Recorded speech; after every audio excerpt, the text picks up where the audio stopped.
Welcome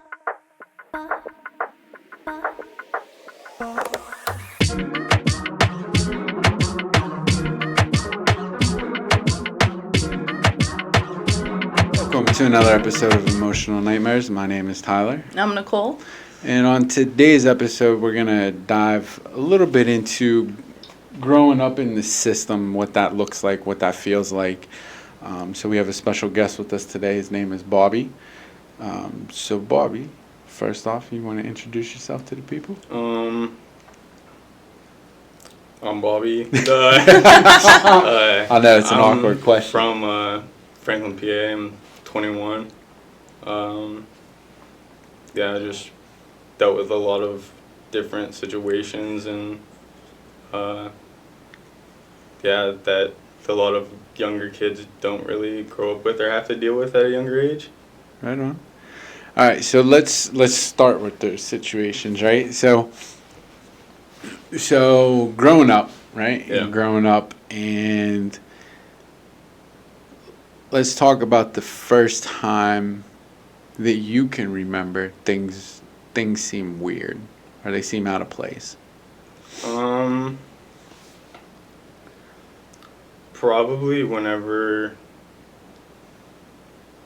I was little and I noticed like how other people, like I was like around like 6 years old, and I noticed like from everything from like how the police would look and treat like me or anyone in my family to like even just to regular people.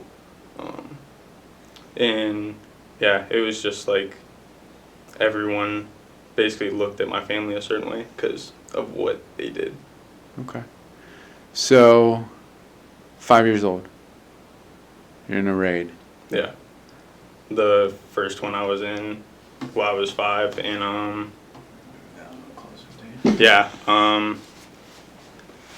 I won't ever forget that because that's being 5 and the first time you have guns drawn on you is a lot to take in and deal with. But on top of that same day we sat there in summer heat. Franklin PD cut the heat off in the house. I was literally wiping my parents' sweat off their faces as they have dogs on us still in the house. Can't find anything, just keep going and going to make us sit in the heat and deal with that. And you remember that vividly. Yeah.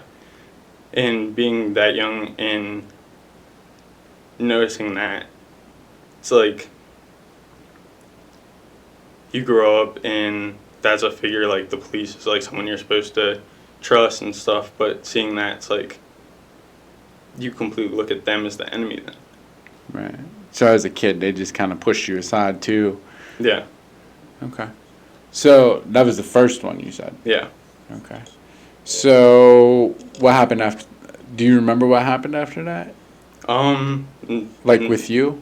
They didn't find anything. Right. No, but they didn't do anything to me.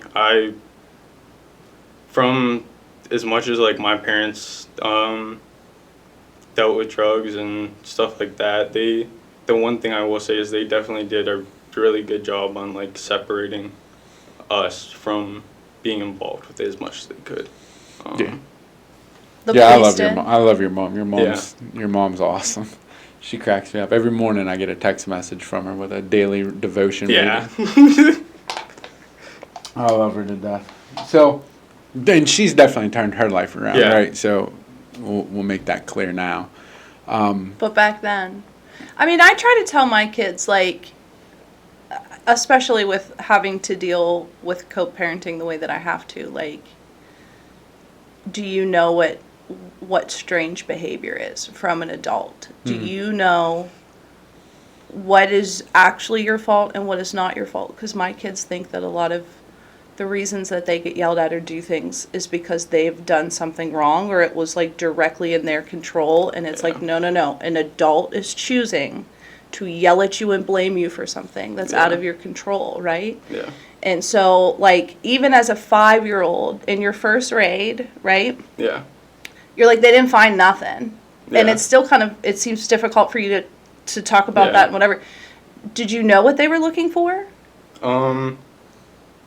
Pretty much anything. Also, another big thing, like, I know, like, my parents got arrested for, like, distributing methamphetamine. Okay. So, But at the time, were you like, what the heck is happening? Why is this all happening? Or did you kind of realize that, like, something was different about your house? I mean, I could definitely tell if something was different, but I couldn't obviously be like, oh, this is what's going on. Sure, exactly. yeah. But eventually, whenever, like, stuff like that started happening and stuff, I very quickly, like, put it all together. Yeah. That, like, that's what was going on. And then past that point, my mom was always very straightforward with us on, like, anything. Yeah, she's a real open person. Yeah. Do I know Too her? open. Yeah. Too Who- open. who- We'll who's- talk about it later. Okay. We're not Yeah, going to you'll put her tell on me the later. camera. Yeah. But yeah,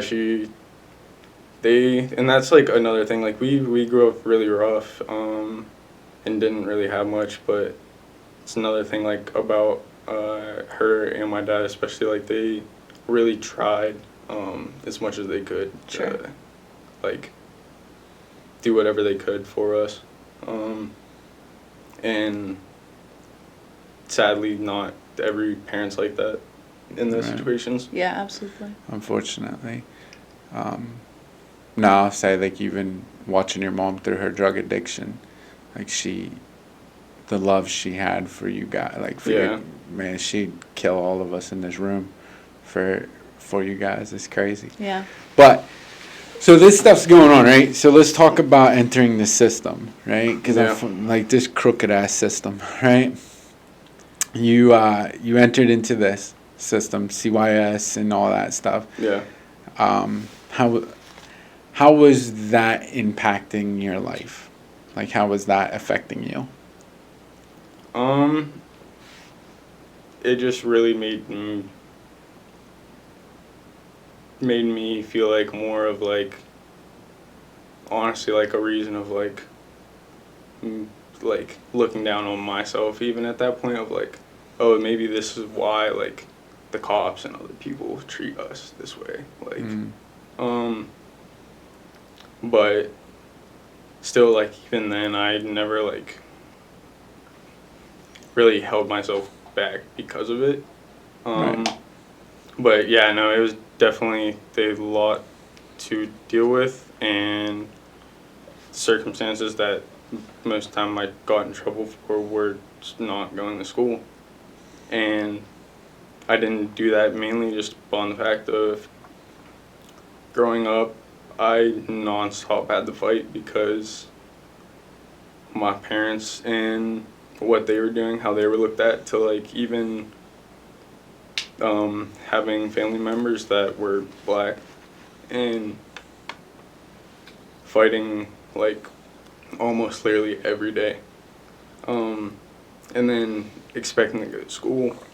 And I have even, like, teachers that don't look at me and treat me normal. So whenever even, like, my own peers in school are treating me a certain way, it's extremely hard to go there and try to, like, do anything. Because even, like, most kids that are like me that come from, like, a situation, they look forward to going to school, to Right. be away from it and see their friends. And it was hard for me even to have friends because of it. And you were being bullied in school. Yeah.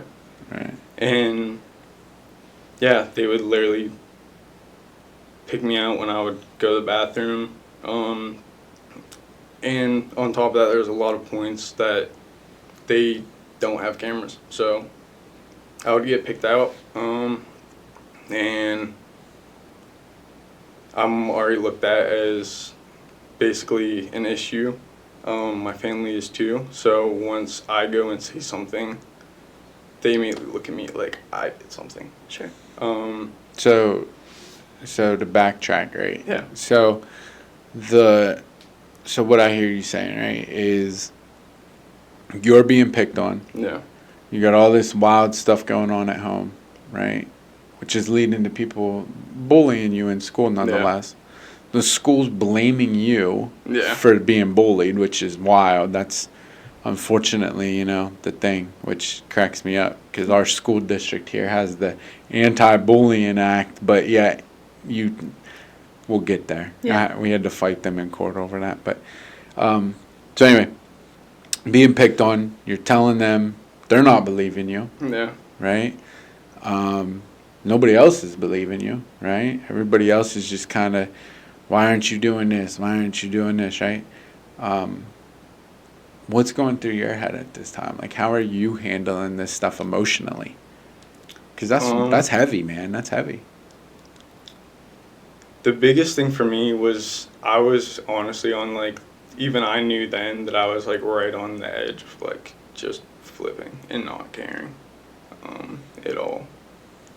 And that was just because I was just, like, basically over it at that point of, you got all these people that are supposed to be, like, role model figures and authoritative figures around you, and they are completely, like, shoving you off, putting you down, and it just, makes you want to go cold. But at the same time, I knew if I did that it was going to give them way more of the reason to put me away. And that was my biggest thing, was to not have them do that and proving them wrong that I wasn't an issue. Right. So, in our area, right, there's a lot of people from the county that watch this. There's a lot of caseworkers that are watching this, that are still at CYS, right, or Child Protective Services. They're still watching this, right? What do you want them to understand? Like, from your point of view. I just feel like the big thing with people in positions like that, whether it be like CYS or even like teachers and stuff, like figures like that should want to understand a kid going through something and try to understand. Right. Instead of, because especially with teachers, I noticed that it's a very like, they go off each other type thing, which isn't gonna help a kid that's in my situation. When no one understands it, no one cares to understand it, and then I'm left there like I was. Right. Yeah, it was a tough situation. So, So it's interesting for me, right? Because like I actually know your whole story. So trying to figure out how to ask these questions without making is different for me, right? So, so you got out of the system though. Yeah. Right. How'd that happen?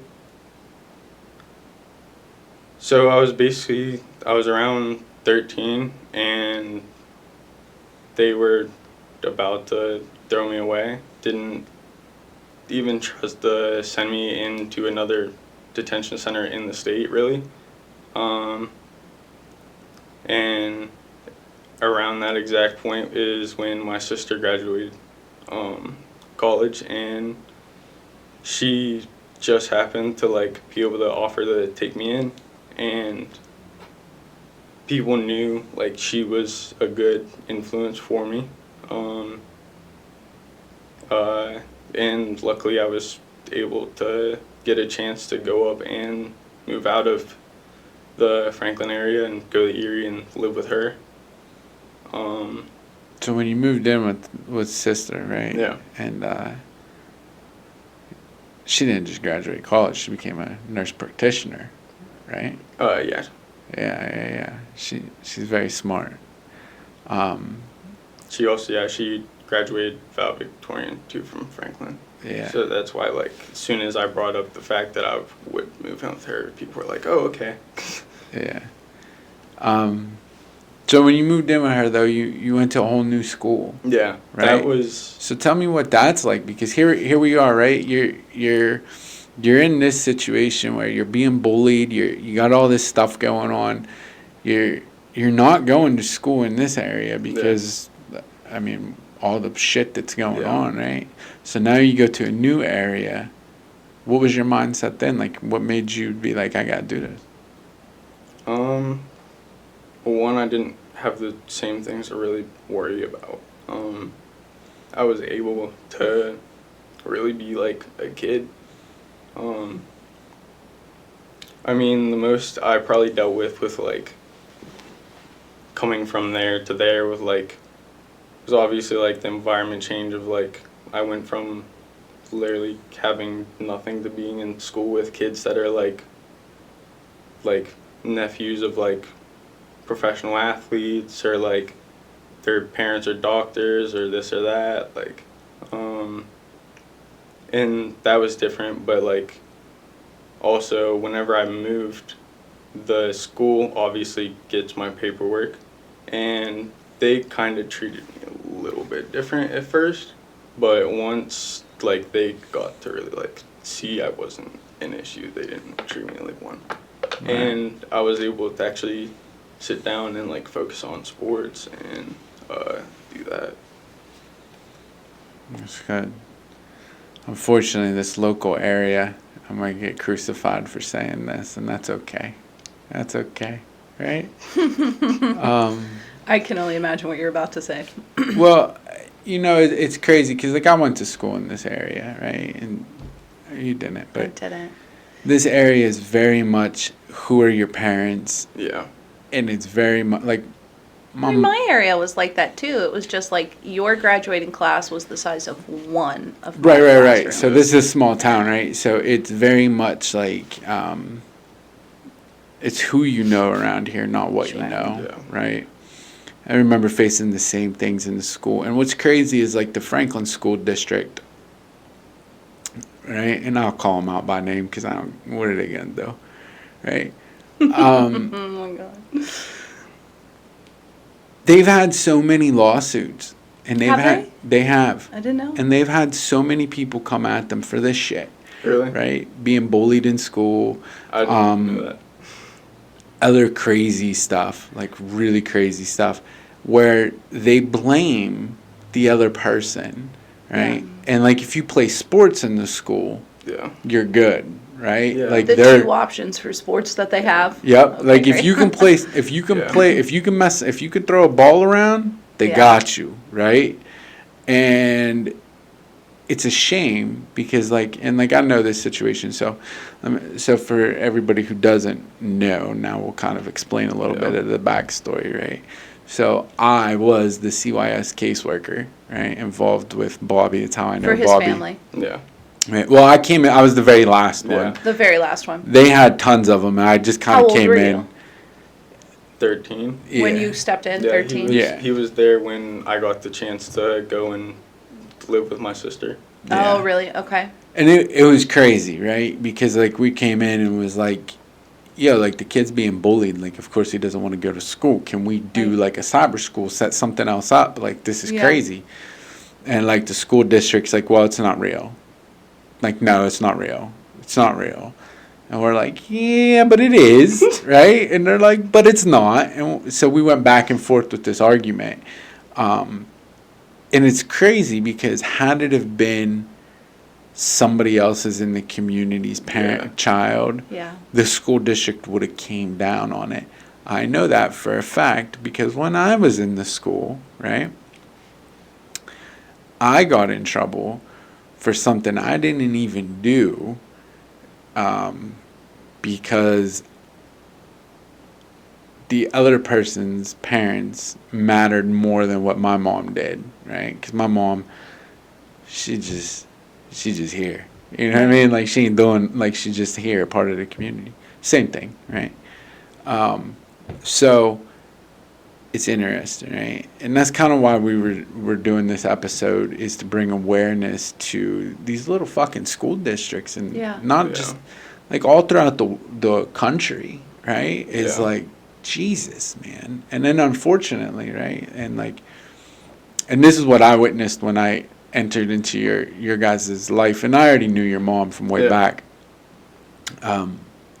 I hear my cat out there just trying to get through the door. Really? Is that what that was? Just threw me off. Yeah. But like, it was interesting because even in this the system, right? So like, I started working at CYS, and like, even the caseworkers, well, they're bad kids. They're this and that. Yeah, because like, they're all probably burnt out. Right, and I'm just kind of sitting there like, hold up, is nobody, like, our job is to listen to the child. Is nobody listening to the kid? Yeah. Like, holy shit. Which, so you're 21 now. At the time you were 13, 2024, they're now currently paying CYS workers $15 an hour. So were you even making close to $15 an hour dealing with his family? No. Yeah, exactly. No. On burnout with little to no education, having it is not education, you know? Well, yeah, I mean, sure. Like, so you have to have at least a bachelor's. So like, I had just graduated college. Like, I mean like little to no education about burnout, about how your job will affect you psychologically. Well, I think the issue is a lot of people use CYS as a stepping stone, right? So like, in your situation, like, you guys went through like, how many caseworkers, man? A shit ton. I had so many caseworkers and people in courts that like, I couldn't even tell you. Like, we would go to court and there would, no joke, be like anywhere from like 15 to like 30 people just sitting there in the actual courthouse, and I had no idea what they were for. Right. I mean, of course he wouldn't. So like, that's the system we're dealing with, right? Is like, it's the system. And you know, when we first started this podcast, like, my goal has always been, I want to fight the system. I love fighting the system. Right? I want to bring awareness to Bobby, this. I'm going to take over the government. Don't worry. I have 20 years left. Yeah. I'm getting somewhere. I don't know how far I'm getting. I don't want the government, but I want. I do. I want the justice, right? So like, at the end of the day, it should be equal across the board. Sure. Right? I'm cool with that if it's equal, but it's not. A lot of people don't know what equal is. I mean, so you're battling also people. So people have little to no literacy of burnout, but then little to no literacy of trauma. Were you given trauma training when you were hired at CYS? Or were they like, this is your caseload, check in with the kids? Well, I already had it, but no. Right. So the issue is the system hires people fresh out of the school because they can pay them next to nothing. Right. Right. Which I'm fine with them not having experience, but you have to build a safety net with understanding and education. You know, there are some good people there. Of course there are. But the issue is like, everybody gets lost in the sauce. So when you went to Erie though, like, you started playing soccer though. Yeah. Even to find out, you actually can play. Well, I played even when I was at Franklin. It's just I wasn't able to play because I wasn't at school. Yeah. Right. Even like you said, like, if you can play a sport, they treat you a little bit different. Yeah. And that was the one thing they treated me a little bit different on, is like, completely, I had issues through school, but the only thing that I like ever really had someone like come to me in a good way was the first day I was there. The athletic director wanted to see me because he wanted me to play soccer. But other than that, it was like, that was, I mean, it looked that another way. And then I'm not able to play because I'm not there. So then, Right. But you were able to be a kid. How much older is your sister than you? I want to say she's 32.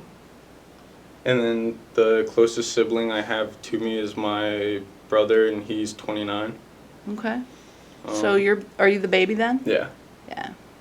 So a lot of them were kind of out when you were dealing with a lot of it. At the very end they were. But that's also like another thing like that was very big for me, because like I grew up in a very rough situation, but like my parents tried, and then on top of that, like my brother and sister did everything that they could like for me to.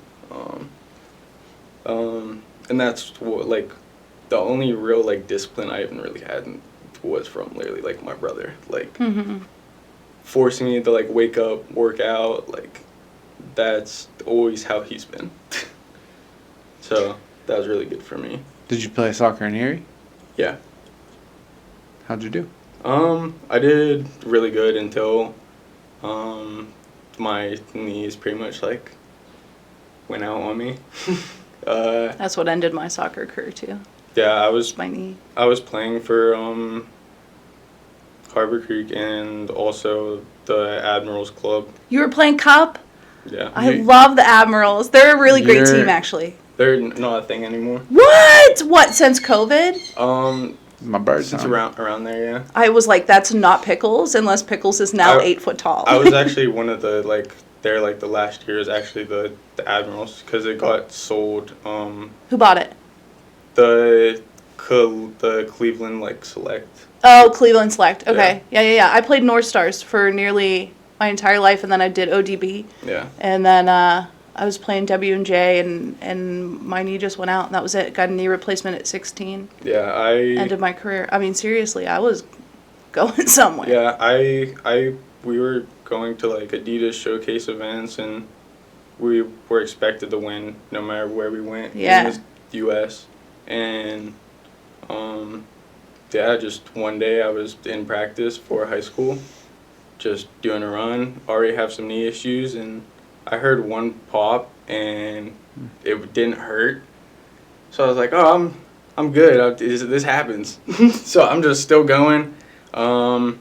And then right towards the end of the run, my knee just gave out. And they instantly were like, yep, call your sister. Like, don't move. Was that pop your meniscus? Did you mess your meniscus? I don't know exactly. I didn't think I did anything like major right then to it, but I had the main like sports doctor in Erie look at it, and he told me basically I have nerve damage in my right knee. Oh, man. So, even like when I play soccer, if I get hit in a certain area, my whole leg will numb out. Yeah. Um, I have an area on my shin like that, just from getting kicked in the shin too much. and then I'm also double jointed in a lot of my body, Yeah. which helped in soccer because I was able to move my legs ways I wouldn't really be able to, but it's also very dangerous within your legs, move ways you shouldn't be able to. And then my left knee hyperextends, and I had issues with that from a crash. So they were like putting me in a brace and stuff, and then by then I like realized like I'm not gonna be able to play. Old man knees. Yeah. Had old man knees. But watch, this is why soccer is so amazing, right? When you were playing soccer versus when you were here in Franklin, did you feel like you were able to be who you wanted to be? Yeah. That's right. For sure, and that was like the big thing too of like even like soccer in general was really big for me because like I said, like my brother was really big on me working out and stuff, so it was like, and that was a big thing from him was like with our situation where we were living in Franklin, like the only way that we seen a way to like move out of here is like if we get a scholarship somehow. And so it was just ever since I was like 7, 8, he was like super on me about it. Yeah. I would stay over in the field by my house and literally practice shooting until I literally couldn't see the ball anymore. And yeah, being able to go to school, be a kid, and actually like play the sport that I do everything for, like was so big for me. Yeah, and I'll always put my sister like up there for doing that for me, because I mean she really didn't like have to do that. Yeah. But she did that, and then on top of that, even took in my other brother and had him live there until he ended up getting lucky and got to go play the sport that he likes. How's he doing with it? Good. He's a little bit dealing with injuries right now. He's only been playing this season on subs, but they're looking to get him in like next week. What's he playing? Rugby. Rugby? That's super cool. He played for Erie for 1 year, got a scholarship to Notre Dame, and then after that went and played at DC for a couple of years, and now he's at Miami's new team. Oh, that's super cool. Mm-hmm. So it's like what he's doing for a living. Yeah. That's really cool. And yeah, with that, like last year I was living in Virginia and got a like really good job opportunity and stuff like that because of him. Yeah. Which is nice to have siblings like that like, that always do look out for each other. Yeah. Because a lot don't. Yeah. It's important, right? It's always important. I always get jealous of sibling relationships like that. I have an older sibling, but my mom, I'm sure she did the best she could, whatever. But she always like drove a wedge between my sister and I. Like, our life is this way because of you, and so I'm going to keep her over here. And like, my mom would read books to her, my mom would tuck her in, and my mom would literally put me in a closet. So like, it was so different. So we don't talk. Stepbrother, and like it was crazy because like I have a half brother, but he's so up my mom's ass. his family, aside from my stepdad, right? Mm-hmm. But his family, they look at me weird, right? They look at me awful, more or less. His grandparents treated me like shit, and then like my family, they were just kind of like but like him and I are extremely close. So like it's an interesting dynamic. Like our families are kind of weird towards each other for the most part, but we are extremely close. So like I got to grow up with my brother, like with my stepbrother, who like, same thing. Like, we always look out for each other and try to help each other to the best of our abilities. Yeah. It's crazy, right? So that's awesome. So shit, man, everything kind of turned out pretty good, huh? Yeah, for the most part, yeah. I dealt with some things, but definitely made it out of it. And that was also another big thing my sister would always say to me is that I get in the worst situations, but somehow just make it out of it. It is a talent. Well, you're young still. Yeah. I mean, I don't try pushing it, but I want it. About 30 is slow down. Don't push it, right? I am not trying to like test you're it. But 21 and you got a long ways to go, Yeah. right? But you have come a long way, man. Like Yeah. you have, right? I never thought I'd hear you talk on a microphone. Yeah, I'm not very big with Talking or being. I had a on whole camera. hour-long conversation with you one time. The only word was okay. And, yeah, like, and that's also another thing is like I don't really show emotion that much.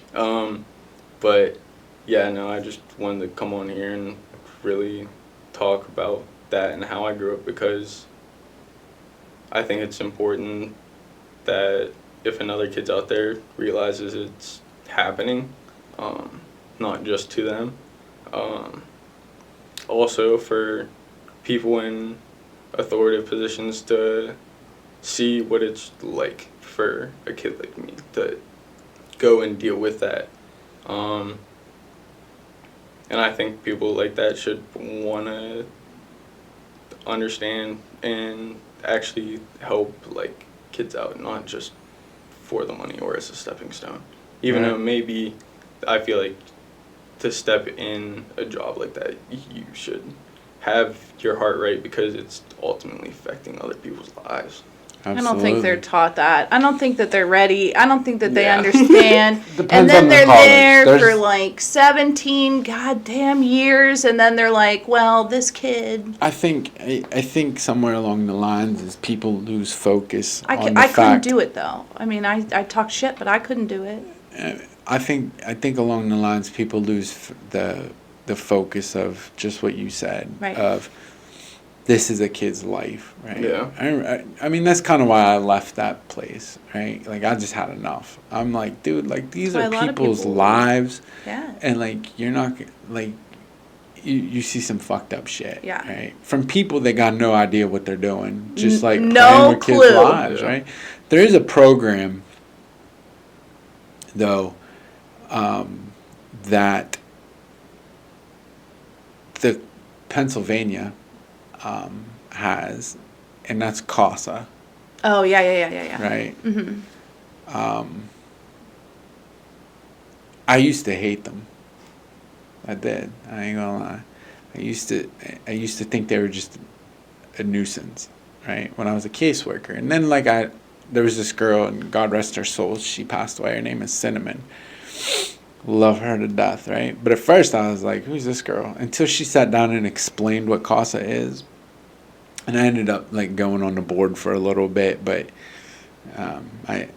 I've stepped off that board. I'd like to step back on it. I might actually. But so anyway, the whole point of them is they are the voice for the children. Yeah. Right. Yeah, they're like child advocate. What's it stand for? Child advocate? Court-appointed special. Yeah. So you never got to meet one of them, though, No. right? Wait, So, like, time out. Is this what they call a no. So Do you know what I'm talking yeah, about? I am, and the answer is no. Okay. So, All right. Thank you for the telepathy. I got it. Yeah. Right? So the only way you get a CASA worker Mm-hmm. is you have to be dependent, right? You have to go into the court system, right? Which you were, Yeah. right? And I don't know why you never got one, right? And I wish we would have been able to do that. I mean, at the end of the day, I kind of came into the picture and was like, hold the fuck up, right? Because Yeah. I knew the whole family, so I was like, we ain't doing this. Like, we're changing some things. Like, where's the system? Like, I hate the system so much. But I hate it. what CASA does, though, man, is they really get involved with the child. They change the child's life. Like, they help and they stay, right? It's And like a peer program, essentially. no. It ends up being that way because they're volunteers. They're all volunteers. Yeah. And what impresses me the most is I'm a firm believer recovery doesn't stop at the door, right? Correct. And I don't care what it is with. Like, I pretty much stay in contact with everybody, right? Because at the end of the day, why would you not, right? CASA's like that. Like, I know some CASA workers that still talk to the children that they helped, and the child's like 45, right? CASA workers like 60, and like they're at the wedding and stuff like that, Yeah. right? That's great. So like there are good programs out there, Yeah. and then unfortunately they don't have enough volunteers. They don't. Right? Like CASA does not have enough volunteers. No. I went to like the Harrisburg convention, and I want to go again. I should call Heather and get involved, but they at that convention, like, man, like there's just not enough people that want to volunteer. That's what's wrong with the entire system. Right.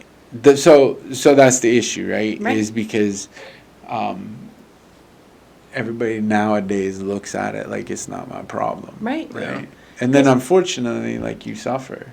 Yeah. Right? Right. And like, so I mean, I'm glad that you came on, right? And I was glad, like, when talking to you about you wanting to come on, right? Yeah. Because it does show like there is hope, right? Yeah. And even growing up in that system, even if like right now, for some reason we have, I was looking at our analytics page, Mm-hmm. we're hitting the 15 to 18 mark. Yeah.